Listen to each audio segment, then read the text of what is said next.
Okay, so this is what the patio looks like now. We haven't done much to it. We just got that tree cut, so it's no longer hanging over, so we can do a lot more with the patio. It's a mess though, if you'll see. It needs to be power washed. I started power washing over here. You can definitely see the difference. But it's just really gross and dingy looking. The stairs need to be painted. And then over here you'll see we have a lot of cracks and actually an uneven spot. So I'm gonna get some sort of thing to attach to a drill to grind that down so it's even, because it is kind of a trip hazard having a little crack like that. So I'm gonna grind that down hopefully myself, and then once all the cracks are like even, I'm gonna fill it with some sort of concrete filler, and then I'm going to paint this whole thing, probably like a light tan. Get a full view because it's gonna look so much better. Can't wait. Okay, so the very first thing we did was I had John grind down the concrete in the areas that it was pretty badly cracked, and after that I filled it with this acrylic concrete filler. I will leave links to all the products I used down below. But after it was ground down, it was pretty easy. You just put it in and then it just dries hard. And then we did end up sanding it flush afterwards. And then we started on our privacy fence. Our neighbors can kind of see into our yard, so we decided to build a privacy fence. This all costs probably less than $200 for the fence. I will link all the measurements and the materials that I use below. But basically we started with 3 4x4s, and we dug 2-foot holes, 3 of them spaced evenly apart, and then we put the 4x4s in them and filled them with concrete. After those were level and hardened, we started putting the horizontal boards across. And this was pretty easy. You kind of do need 2 people to do it because you have to hold the boards and make sure they're level. But you just kind of do, you could do one side at a time or do one board and then a board on the other side. This was just kind of, you know, it took patience, but it came out really cute and it was pretty easy.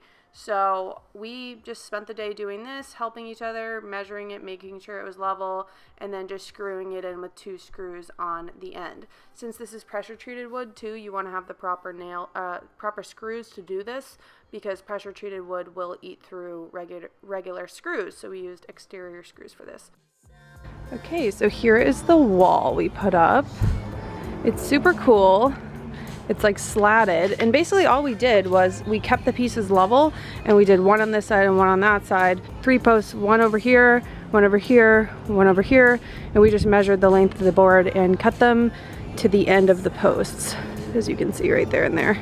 And then I put up these solar lights. These are, I'm gonna have to remove them, but they are awesome. I've tested them out already and they work great. And then I do have to stain the fence as well. So I've been waiting for it to not be a rainy day. I might do it later once I'm done with the patio. And the patio, as you can see, is very dirty. I tried to power wash over here and it came out very splotchy. This was a while ago. This was probably 6 months ago. And then like you can see the difference that it's way dirtier over here and not as dirty over there, but it didn't do everything I thought it would. So I'm gonna put a cleaning mixture on it. It's a mixture of half bleach, half water, and then a squirt of dish soap. I'm gonna spray it on with a pump sprayer, and then hopefully it will kill the mildew.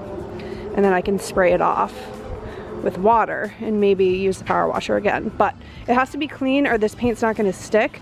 It won't stick to like mildew or any of that. So you don't need to etch it, the guy said at Benjamin Moore. He said you don't need to etch the concrete, but it does need to be free of mildew. So that's gonna be my project today. I'm gonna spray down some water first, then spray the solution on, let it sit for like probably 20 minutes and scrub it with the brush, like a broom like that, and then see how it looks after that.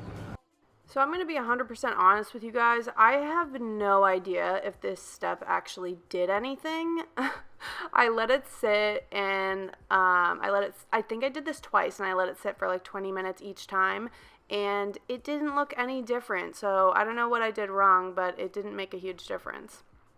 So after that, I was like, okay, obviously I'm going to have to power wash the patio. It's not working out. So I just decided to sand the imperfections of the privacy fence. I did not sand the whole thing. I didn't find it to be necessary as it was pretty smooth.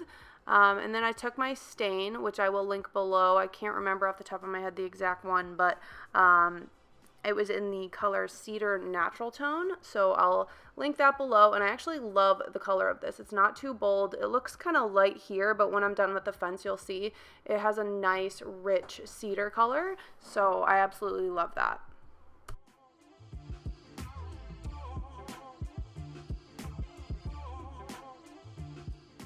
So I did a ton of research on different floor and patio paints, and I decided on the Benjamin Moore. I heard a lot of good reviews about this one, and I actually saw someone's blog post, and their patio still looked great after about 2 years.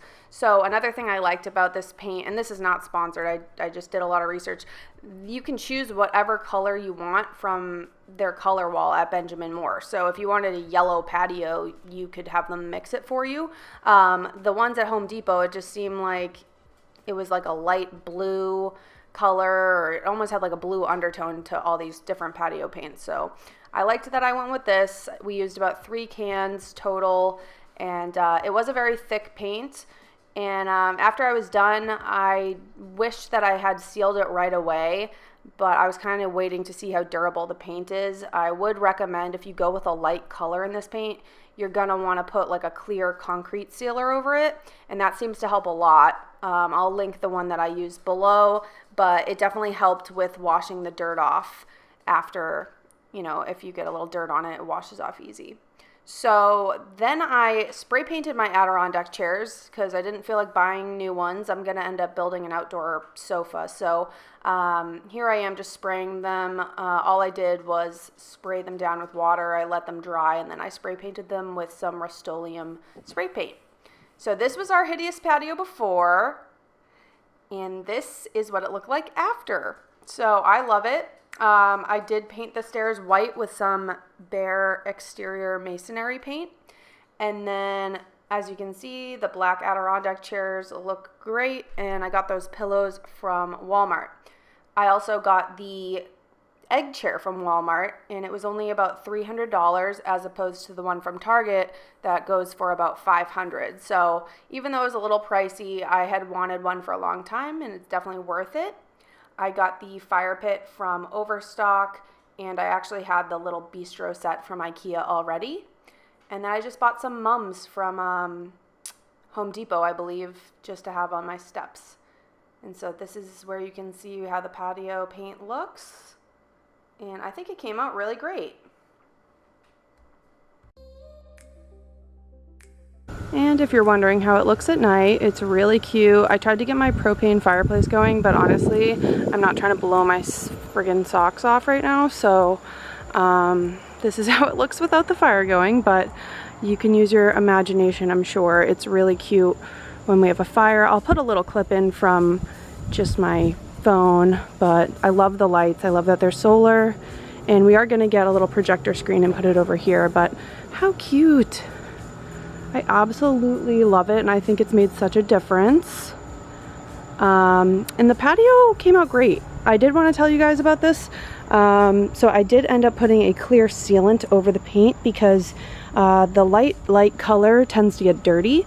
So when I put the clear sealer over it, it definitely helps protect it. It makes it easier to wash. So I did end up doing that. I'm absolutely obsessed. I just think it looks so cute. It's nice and homey now, and I just love the space. I feel like it makes it so much more comfortable. So yeah, I just love how it came out. I think it's absolutely adorable, and I love hanging out outside now. And it's just such a nice place to like have friends over and have a good couple beers around the fireplace. So if you guys are looking to do something like this, it really wasn't that expensive, and it definitely made a world of a difference. So hope you enjoyed.